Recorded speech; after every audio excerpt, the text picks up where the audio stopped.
Right YCP ఇన్ఛార్జీలకు సంబంధించి జగన్తో మంత్రుల భేటీ ముగిసింది. మంత్రి బొత్స సత్యనారాయణ 27 స్థానాల్లో వైసీపీ ఇన్ఛార్జీల మార్పులు షేర్పులతో జాబితాను విడుదల చేశారు. ఇప్పుడే మీడియాకు అనౌన్స్ చేశారు. ఇంతకు ముందు 11 మందితో కూడిన జాబితాను అనౌన్స్ చేశారు. ఇప్పుడు 27 స్థానాల్లో వైసీపీ ఇన్ఛార్జీల మార్పులు చేర్పులతో కూడిన జాబితాను మీడియా సాక్షిగా అనౌన్స్ చేశారు మంత్రి బొత్స సత్యనారాయణ.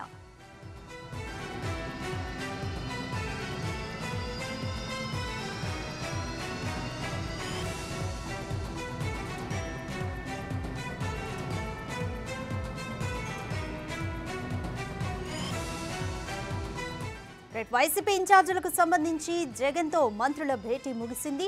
మంత్రి బొత్స సత్యనారాయణ 27 స్థానాలకు గాను వైసీపీ ఇన్ఛార్జీల మార్పులు చేర్పులకు సంబంధించి జాబితాను మీడియా సాక్షిగా అనౌన్స్ చేశారు. అయితే అనకాపల్లికి అమర్నాథ్ స్థానంలో భరత్ కుమార్ మార్పు జరిగింది.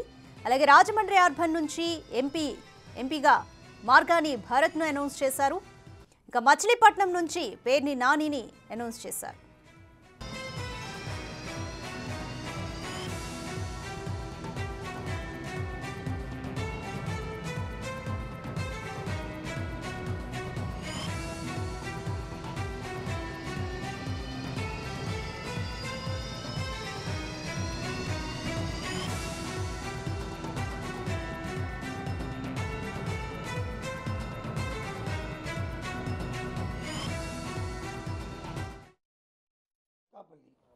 అనకాపల్లి ప్రస్తుతం ఉన్న మన మంత్రి గారిని వారిని వచ్చి వారి సేవలు నిర్వహించుకుంటూ, అలాగే మలసాల భరత్ కుమార్ భరత్ కుమార్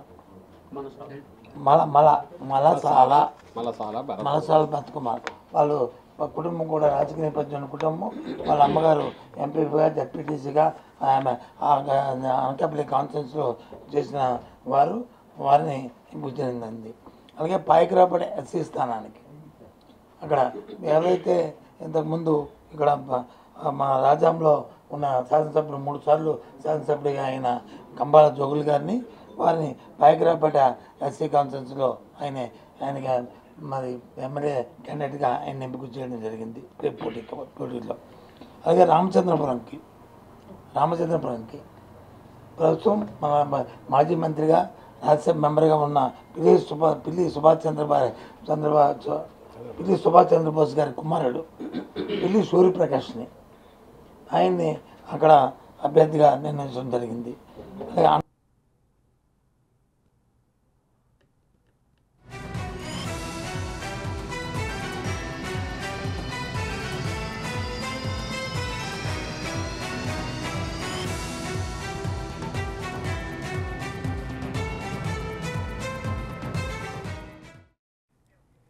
రైట్, ఇక కంప్లీట్ డీటెయిల్స్ మా ప్రతినిధి శివ అందిస్తారు.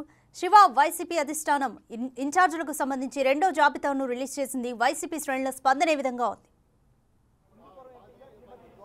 ఇంకా మొత్తం మీద చూసుకుంటే వైఎస్ఆర్సీపీ 2వ జాబితాను దాదాపుగా 27 మందితో కూడుకున్న జాబితాని కొద్దిసేపు క్రితమే బొత్స సత్యనారాయణ, సజ్జల రామకృష్ణారెడ్డి ఇద్దరు కలిసి కూడా విడుదల చేశారు. దాదాపుగా ఈ 27 మంది జాబితాకి సంబంధించి కూడా 10 నుంచి 12 మందికి కూడా ఎవరికి కూడా స్థానచలనం కలిగించింది. అలాగే ఒక 10 మందికి మాత్రం అవకాశం లేకుండా పోయినట్లు కూడా తెలుస్తూ ఉంది. ప్రధానంగా చూసుకుంటే వైఎస్ఆర్సీపీకి సంబంధించి కూడా మొట్టమొదటిసారిగా ఎంపీలకు సంబంధించిన అభ్యర్థులను కూడా విడుదల చేసిన పరిస్థితి కనిపిస్తూ ఉంది. అనంతపురం ఎంపీగా శంకర్ నారాయణ, ఆయన ప్రస్తుతం మంత్రిగా ఉన్న పరిస్థితి కనిపిస్తూ ఉంది. హిందూపూర్ ఎంపీగా గోరంట్ల మాధవ్ ఉన్నారు. అతని ప్లేస్లో కూడా జోలదాసి శాంత, ఆమె కొద్దిసేపు క్రితమే వైఎస్ఆర్సీపీలో కూడా చేరినట్లు కూడా మనం గమనించాలి. అలాగే అరకు ఎంపీ ఎస్టీ కొట్టిగళ్ల భాగ్యలక్ష్మి ఈమెకి కూడా ఎంపీగా ఇచ్చినారు. ఇక్కడ అరకు ఎంపీగా గతంలో ఉన్న ఆమెని మాధవిని ఎమ్మెల్యేగా కూడా కేటాయిస్తూ నిర్ణయం తీసుకున్న పరిస్థితి కనిపిస్తూ ఉంది. అలాగే రాజా మెస్సీకి సంబంధించి తాళ రాజేష్ ఇతను కొత్త వ్యక్తిని రాజాం నుంచి కూడా అతనికి స్థానచలనం కలిగింది, అతనికి సీట్ ఇవ్వలేదు. అలాగే అనకాపల్లికి సంబంధించి కూడా ప్రస్తుతం మంత్రి గుడివాడ అమర్నాథ్ ఉన్నారు. ఆయనకి ఇంతవరకు ఎక్కడ అలాట్ చేస్తారో తెలియదు, కానీ ఆయన ప్లేస్లో మాత్రం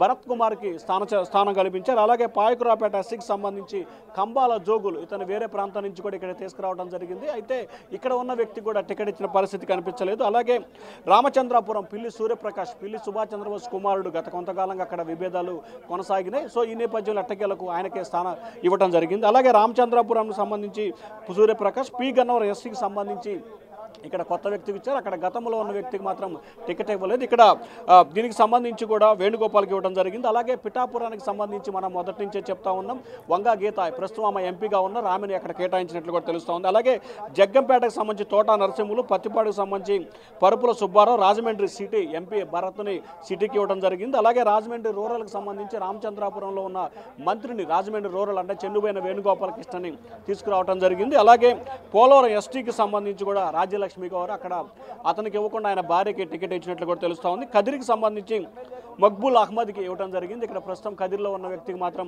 టికెట్ కేటాయించలేదు. అలాగే ఎర్రగొండపాలెం ఎస్సీకి సంబంధించి ఇక్కడ మంత్రి ఆదిమూలపు సురేష్ ఉన్నారు, అతన్ని కొండేపి పంపించారు. ఇక్కడ కొండేపి ఇన్ఛార్జిగా అంటే వైసీపీలో కీలకమైన నాయకుడిగా ఉన్న వ్యక్తిని చంద్రశేఖర్ని ఎర్రగొండపాలెనికి నియమించారు. అలాగే ఎమ్మిగనూరుకు సంబంధించి కూడా కర్నూలు జిల్లా ఎమ్మిగనూరుకు సంబంధించి కూడా అక్కడ ఉన్న ఎమ్మెల్యేకి టికెట్ ఇవ్వకుండా అతని ప్లేస్లో కొత్తగా మాచాని వెంకటేష్ అనే వ్యక్తి కూడా టికెట్ ఇవ్వడం జరిగింది.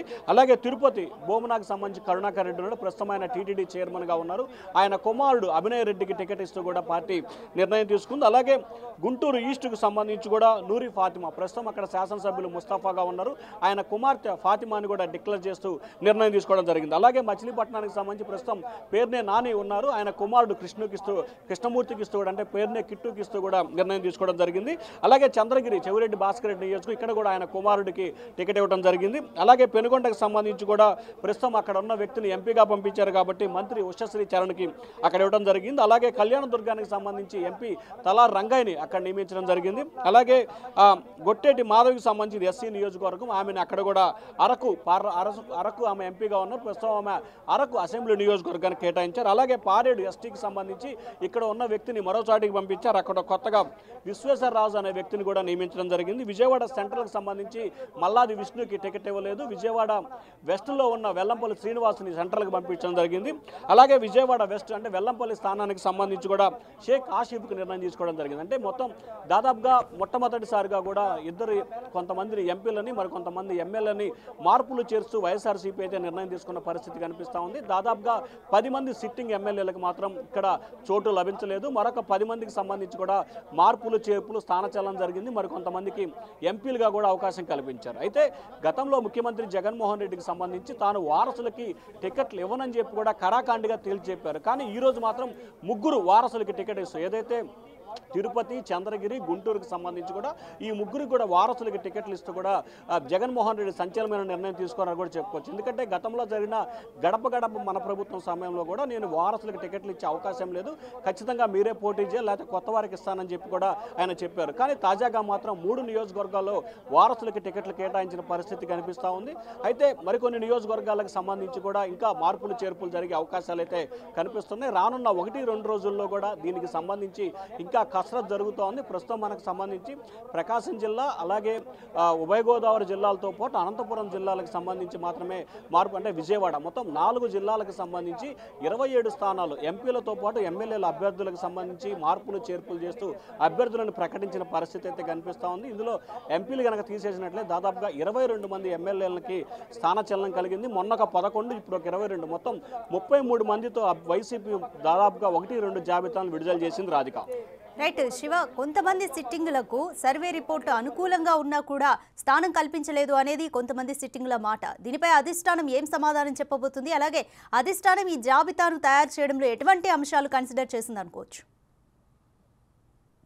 అంటే ప్రధానంగా చూసుకోవచ్చు రాధిక, ఇదే అంశం. ఇప్పుడు మీరు ఏదైతే అడిగారో కొంతమందికి మాకు సర్వేలు అనుకూలంగా ఉన్నా కానీ టికెట్లు ఎందుకు ఇవ్వట్లేదు అనే దానికి సంబంధించి కూడా మంత్రి బొత్స సత్యనారాయణ అడగడం జరిగింది. ఆయనకి సంబంధించి మాకు కొన్ని అంశాలు ప్రామాణికంగా ఉన్నాయి, ఆ అంశాలను బేరేజ్ వేసుకొని మాత్రమే తాము అభ్యర్థుల ఎంపిక చేసిన ప్రక్రియ కొనసాగింది. సో ఈ నేపథ్యంలోనే ఇటువంటి తరుణంలో నివాళ జరిగింది. మా లక్ష్యం ఒకటే, 175 నియోజకవర్గాలకు సంబంధించి 175 నియోజకవర్గాల్లో గెలిపే ధ్యేయంగా తాము అభ్యర్థులు ఎంపిక చేస్తూ ఉన్నాము. కొన్ని చోట్ల టికెట్లు రాని వాళ్ళు రకరకాల అభిప్రాయాలు రకరకాల కారణాలు చెప్పవచ్చు, కానీ మాకు మాత్రం సంబంధించి ప్రధానంగా 3-4 అంశాలను బేరేజ్ వేసుకొని తాము నిర్ణయం తీసుకోవడం జరిగింది. ఒకటి, ఆ నియోజకవర్గంలో వర్గ విభేదాలు ఉండటంతో దాన్ని ప్రోత్సహించడం, వాటిని కంట్రోల్ చేయడంలో విఫలమవటం. 2, ఆ నియోజకవర్గానికి సంబంధించి సామాజిక ఆర్థిక కోణాలని ప్రధానంగా కూడా అంచనా వేయటం. దాంతోపాటు ఆ నియోజకవర్గానికి సంబంధించి ప్రతిపక్ష పార్టీ ఎవరైతే టీడీపీకి సంబంధించిన ప్రతిపక్ష పార్టీ ఉన్నారో అక్కడ కనుక అతను బలమైన అభ్యర్థి అయితే ఉన్నట్లయితే, ప్రస్తుతం ఉన్న అభ్యర్థి అతను ఢీకొట్టలేని పరిస్థితిలో ఉన్నట్లయితే కనుక వేరే నియోజకవర్గం నుంచి అభ్యర్థిని బదిలీ చేయడం కానీ లేకపోతే కొత్త అభ్యర్థిని కానీ ఎంపిక చేసుకున్న పరిస్థితి కనిపిస్తూ ఉందని చెప్పి కూడా వైఎస్ఆర్సీపీ ఆ ఎంపిక చేసిన ప్రక్రియలో ఇటువంటి జాగ్రత్తలు తీసుకున్నట్లు కూడా మనం భావించాలి. Raju. Right Shiva, thank you Shiva.